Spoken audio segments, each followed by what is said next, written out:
Hello, hello. Welcome back to my channel. My name is Leanne and I am the face behind Small Gestures Vintage and Crafts. So guys, you know we're getting closer and closer to the holidays. So I have a few makeovers this week. I'm going to take some Christmas ornaments that I bought on sale last year. We're going to zhuzh them up and give them a whole different look and feel. I have a thrift store find that's going to get a little bit of an IOD treatment. What else? Oh, fence posts from the backyard. That's going to get a double-sided IOD treatment. And spindles. I have so many spindles. And so when I thought, Leanne, why don't you make a couple spindle trees for the booth? It kind of multiplied and grew. And so you'll see that coming up. So if you're ready, stick around. Let's do it. My first project this week is going to be making over these ornaments. These are glass ornaments that I picked up from Target last year on sale, and I'm hoping I can find some more this year. And I'm just using the same setup I use when I do alcohol ink ornaments, and it's just plastic tubing that, you know, is wrapped with some electrical tape. It just really makes painting ornaments a whole heck of a lot easier when you don't have to try to hold on to them. And then I just have a piece of wood back there that's got some holes drilled in them to hold them upright. And the ornaments are going to get a good cleaning, so I've just got a little squirt of 99% isopropyl alcohol to clean it off really well. And that paint color you see there is Fusion, and it is rose water. It's a beautiful soft pink. And I just love the way the coverage on this first coat, chef's kiss. So you may know that I like texture, so I've got some baking soda back there, and I've seen a lot of people doing the baking soda on the ornaments. It really gives that soft, velvety look, so that's what I'm gonna do here. Just putting some in a strainer and then just sprinkling it or dusting it over the ornament, and then we're gonna set it aside and let it dry really, really well. Now this one is going to be a really pretty soft blue. This is Dixie Belle's Silk Line, and this is the color Serenity. And again, it's got great coverage going over this shiny glass, and it's just a really pretty soft blue. We're doing the same thing, painting it and then giving it a dusting of baking soda.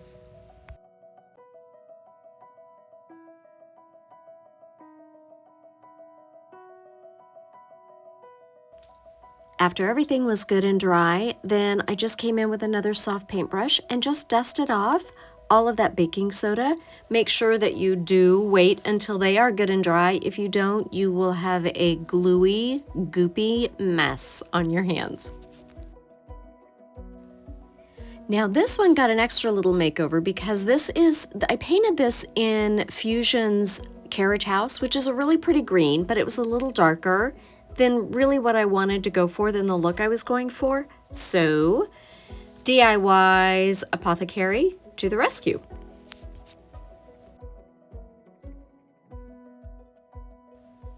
So after I brushed off the excess baking soda off all the ornaments, then they all got a second coat of their base color paint. And I just put the paint on some aluminum foil here. I didn't want to take a chance of picking up any loose baking soda that might still be on the ornaments and putting it back into the jars of paint. So they all got a second coat on top of the baking soda and then set aside to dry. And the final step is going to be using a glaze. This is Dixie Belle's Copper Bronze, and I'm just going to paint some out onto a piece of saran wrap. I do this with alcohol ink, sometimes on vases and bowls. It just gives it a really random look. And so I'm just doing that with a glaze right here, and I'm going to crinkle it up a little bit so you don't see the lines from where I painted the glaze. And then it just kind of gets wrapped around the ornament in a haphazard manner, just for a little extra texture and detail.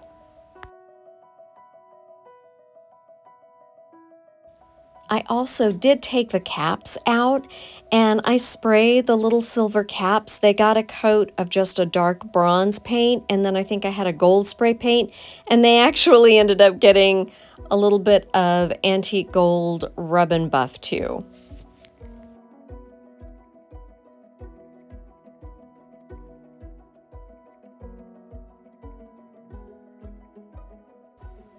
and this purple one is in DIY's all-in-one paint called Plum Pudding. All of the colors I used were all-in-one paint, so they didn't need a top coat except for the Apothecary. I did go in and spray the Apothecary ornaments with some 2X spray in clear matte, and I just love this, the vintagey feel. I think they turned out so pretty.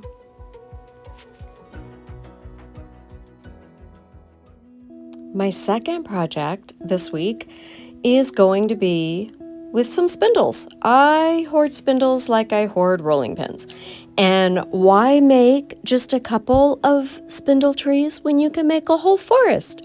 So we're going to try a lot of different techniques to distress them, and we're going to make our own little trees out of some wreath branches. So here's all my spindles cut down to different lengths, and I don't mind some of the holes, the smaller holes from where the furniture was joined together, but the larger holes I like to fill in. So I've just got some pieces of dowel that I've cut to size and just gluing them in with some wood glue. And then I've got bits of spindles for the larger pieces, and these shears, I'm going to link these in the description. This is like a 3/8 inch dowel, and it cuts it so easily. It's just really handy to have it right there to cut things rather than having to take it over to the big miter saw.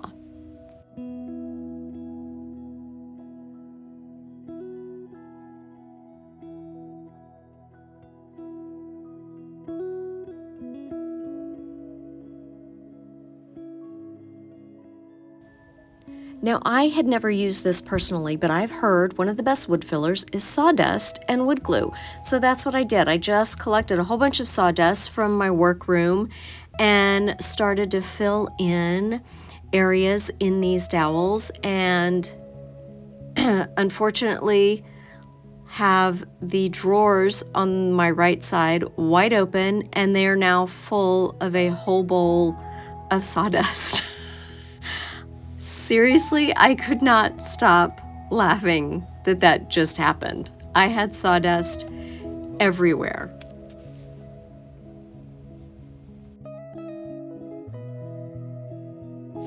So after I did an impromptu quick cleaning of my studio, then it's time to start distressing these spindles. So this one, I am using just a wax candle. You just rub it where you want, and when you paint over it, the paint will not stick to the wax.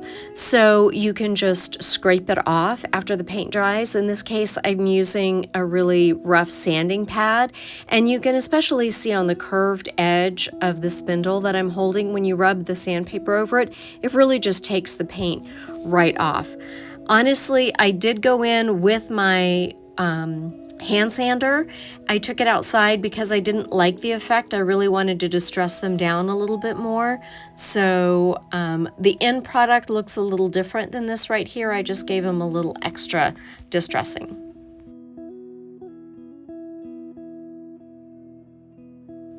Now for this one, I am using Dixie Belle all-in-one mineral paint. I think it's in Whitecap. You just want an all-in-one paint for this technique, and you just come in with a heat gun, and when you dry it, when you hold it close, the heat gun close, it will cause the paint to bubble, and once it cools down, you can sand it right off, and it gives you a distress look, a different kind of distress look.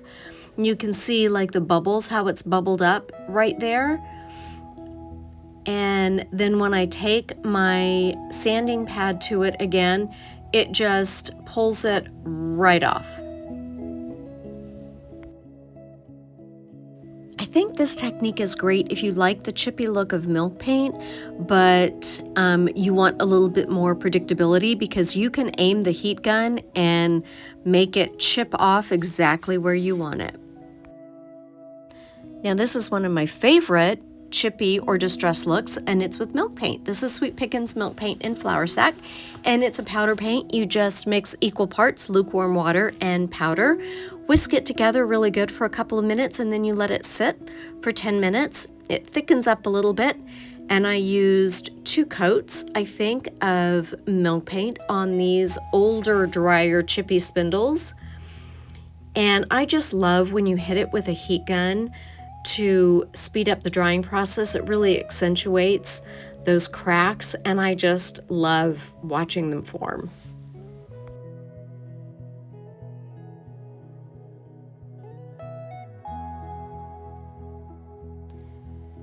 After the milk paint was all dry, then I just came over with my sanding pad. I just wanted to encourage any paint that would flake off to flake and smooth any rough edges out. And then all of these distressed pieces also got a coat of the Sweet Pickins oil wax.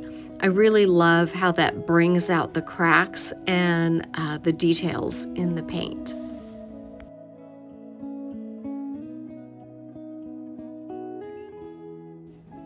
Now it's time to make our trees. And this is actually a wreath that I bought and just took apart, and we're gonna use each of the little wreath branches as a tree. We're gonna turn it upside down and cut it, give it a little haircut, and make it our own little rustic tree. So I just really spread out all of the little branches and kind of pull them out and open them up as much as I can. And what was the bottom of the branch is now the top of the tree. So I give it a little trim where the base is going to go inside the spindle, and then just start cutting. I just angle my cuts and just start cutting it in the shape of a tree.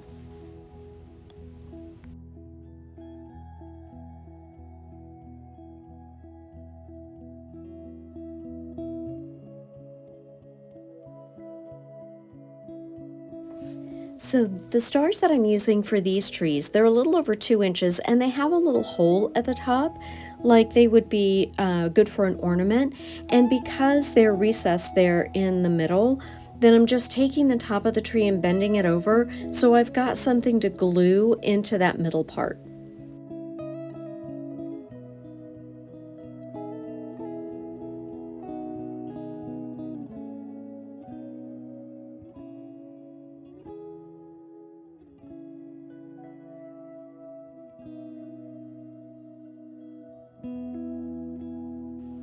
I'm gluing 2 of the stars together so it looks good from either side, and I still need to add some thickness, so I'm just taking a little bit of fabric and actually just knotting it up and gluing it in the other side of the star, and then gluing both of those stars together.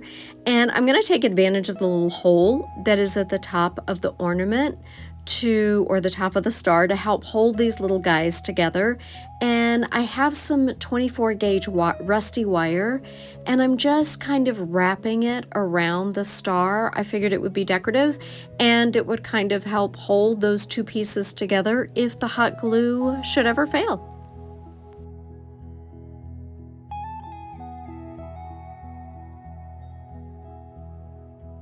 I decided to cut some extra fabric strips to go on top of the star. So I'm just pulling some of the fabric apart so it's got a nice ragged edge, and cutting off another piece of the wire, doubling it up, putting it through the hole so I have something to secure that fabric to. So I just kind of feed the wire through, and then I'm just laying the fabric strips through the pieces of wire, giving it a twist to kind of hold the fabric in place. And then I just tie the 2 ends of the fabric together. I'm just going to make little square knots with each of those ends of fabric.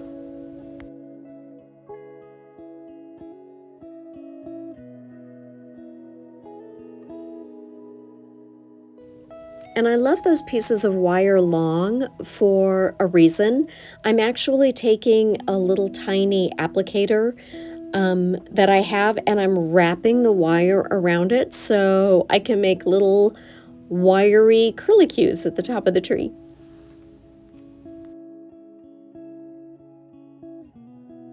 So I didn't end up filming this part, but I did drill holes in each of the top of the spindles so the bases of all of the trees would fit securely down in there with some Gorilla Glue hot glue.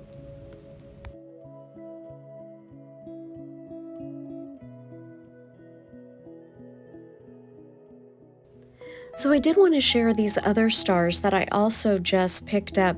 These are my little ones. They're like 1-inch stars that I've used before. And then I have the bigger 2-inch ones that have the holes that I used in today's video. And then these guys I just found, they're I think 1 3/4 inches. So they're just a little bit smaller, but they don't have a hole at the top. And they're a great rusty, crusty finish. So I'm excited to use these guys next. So here is my forest of distressed trees. Which one is your favorite?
For project number 3, I knew what I wanted to do. When I saw these little guys at Goodwill, I was ready to buy them, but unfortunately they hadn't been priced. So they wouldn't let me buy them, said they had to take them back in the back and I could come back the next day. So I did, and thankfully they were still there. Marked $3.09 for the pair, for the 2 of them. Plus, it was senior day, so I got 25% off. Woohoo! I did hit them with my sander a bit just to try to smooth out some of the painted finish. And you know I like texture, so I pulled out my Sea Spray by Dixie Belle and was going to mix it with some green paint. I'm scraping the bottom of Aviary, but I'm not throwing the canister away because I hear if it dries thoroughly, you can grind it into a powder and reconstitute it. So we're going to try that. But I'm adding some of Monet's Garden, which is another green, a really pretty green by DIY, and just mixing it up into a thick paste, and I'm just stippling it on to help, one, cover any texture from the paint, and I also wanted something a little different below my white paint. I wanted to see little specks of green peeking out. So that was my plan. It didn't quite go as planned because when I sanded it, the green, as I sanded it down, it kind of bled onto the white and I couldn't clean it up. So I sprayed it with some shellac, and now I'm coming in with some fusion paint. This is Chateau, oh no, I'm sorry, Cashmere. It's a really pretty, soft, creamy beige color. So I stippled probably, I think, 3 coats on to cover up the green and trimmed the little edges of the shoe in red. And this is Fusion Highlander. It's a really pretty red, a nice deep Christmassy red. I love it.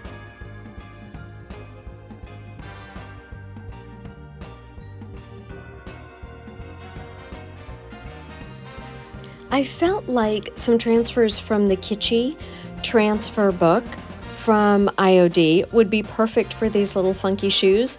So that's what I decided to do. I wanted to do the bells, and I thought about doing the flowers, but the flowers seemed a little busy because not only do we have a curve on the shoe, but it also, there's a concave on the top of the shoe. So then I spied little Santa Man here, and he was much more the size, like the bells. I thought they would be a better match.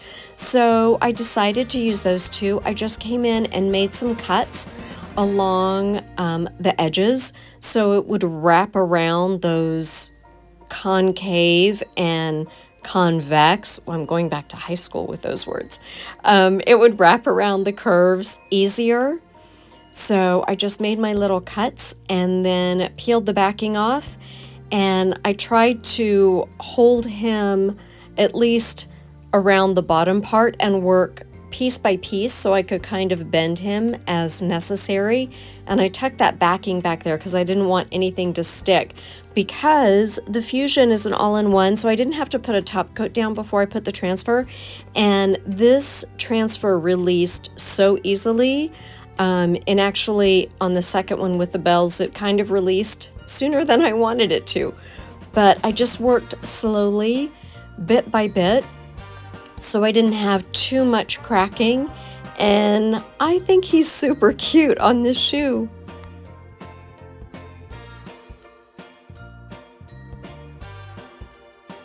I can see these little shoes just like in your decor, filled with chocolate kisses or with greenery tucked inside. I initially thought about putting a command strip on the back of the heel so he could hang on a wall with some greenery stuck down in the toe of the shoe. There's so many cute things you can do with these.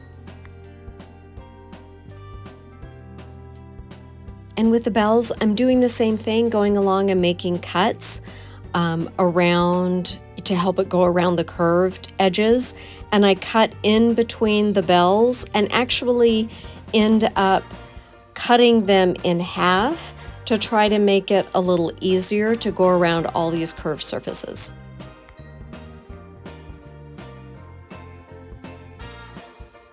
After the transfers were complete and they were burnished in good, so there was no air bubbles or anything like that with the texture, then I went over the whole shoe with some flat top coat by Dixie Belle.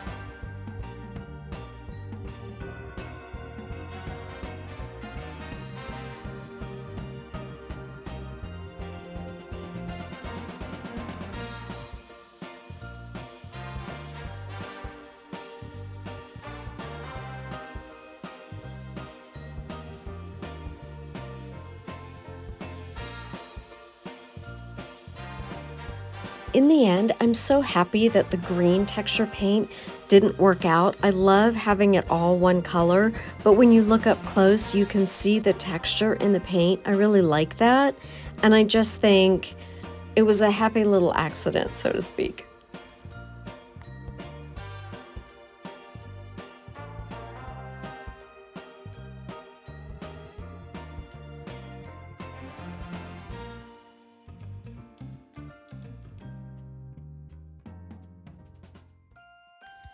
For my fourth and final project, I'm using some old fence posts that I have and going to make it into a two-sided decor piece using the Oh Christmas Tree mold from last year. This is an IOD release from last year, and it was gifted to me by the very generous Tara at the Reclaimed Ranch. We had a little contest in Sonnet's membership group, and that was the prize that I selected. So I'm just going in with the wood pieces and just giving them a coat of white cap, the silk mineral paint, and I want to decoupage the backside in scrapbook paper, but cardstock is very thick, so if you put packing tape on the back, press it down really well, and then peel it off, it will take the top layer of the back of the paper just to thin it out a little bit.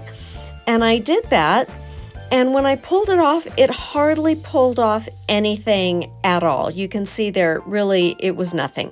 So I decided to do it again, but I turned it the other direction, and that seemed to work much better.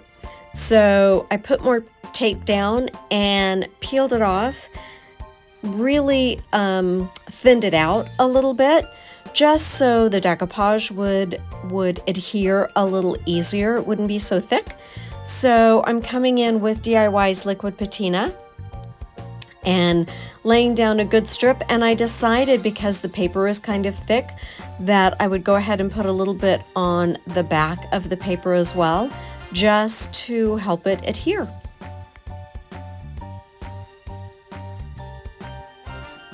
I had actually seen a project similar to this. This is where I got the idea. Someone posted in one of the IOD Facebook groups, and I thought about doing the music paper, but I didn't like the fact that it was two-sided and you could see the print from the other side. So I pulled out another piece of scrapbook paper I had, and I actually liked it better because it had the same red color in it as the plaid.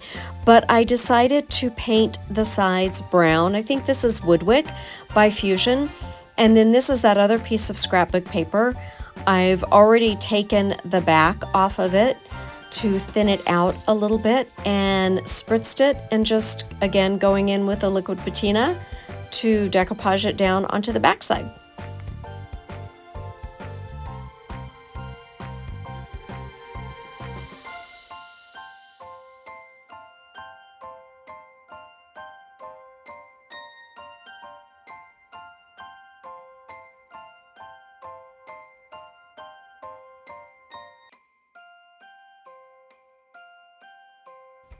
Once this side of the blocks was thoroughly dry, then I cut it apart with an X-Acto, and just taking my sander and in a downward motion, just sanding off that excess paper. And I have some Tim Holtz Distress inks, and I wanted to just kind of grunge up the edges a little bit. So I just sponged some of that ink color on both sides. The front side right there will have the Oh Christmas Tree mold, and then we are going to use the gilded gold transfer from IOD onto the backside. So with the gold transfers, you need to remember not to use as much pressure as a typical transfer, and kind of lift it up as you go, as you work it. And I like to keep my transfer stick kind of more parallel to the project. I don't want to really dig in. And do not burnish it with the back of the gold sheet. Just use your hands to burnish it, and you're good to go. Now it's time for the mold. So I pulled out my Oh Christmas Tree mold and my DOS air dry clay and some cornstarch, and got to work. I've never worked on a mold this big, one piece that's all this size before. It was a little intimidating, but I just started at the bottom and brushed the cornstarch all in there. That really helps the clay release when you're all done, and the micro rim on these molds really helps give you a nice clean edge.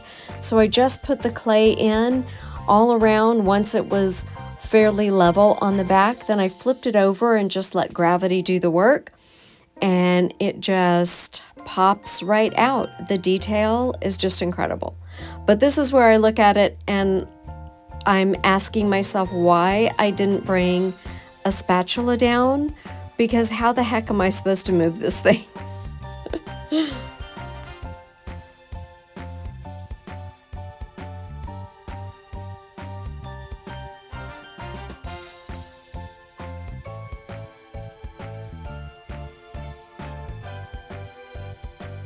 So this is where I start just figuring out where I want the tree placed on the blocks, making sure the branches all fit in there. And the trunk was cracking, so I went ahead and pulled it off. It was actually too long from where I wanted the tree, so I just cut a little piece off of it, and I didn't squish it up there enough when I glued it down, and it actually slid down and separated a little bit.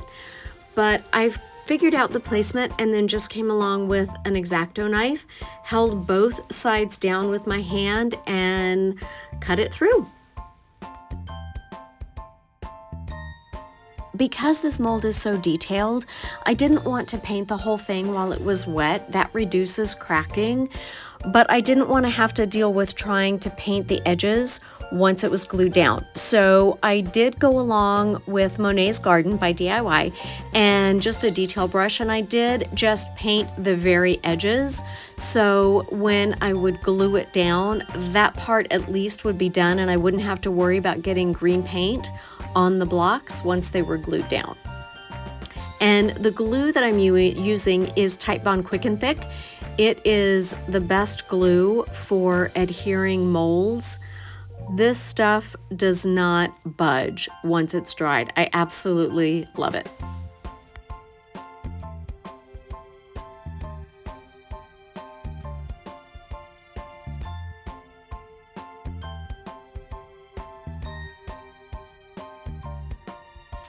You can see on this side a little easier where the edges are painted, all painted green. And this guy slid a little bit. There's a little bit of an indentation. I didn't realize until after it was dried, but when it's standing up, you can't notice it. And then on the left side, some of the branches were really short, so I actually did another casting of some branches just to fill in because it was just a little teeny tiny piece that was there, so I just kind of added to the mold just a little bit.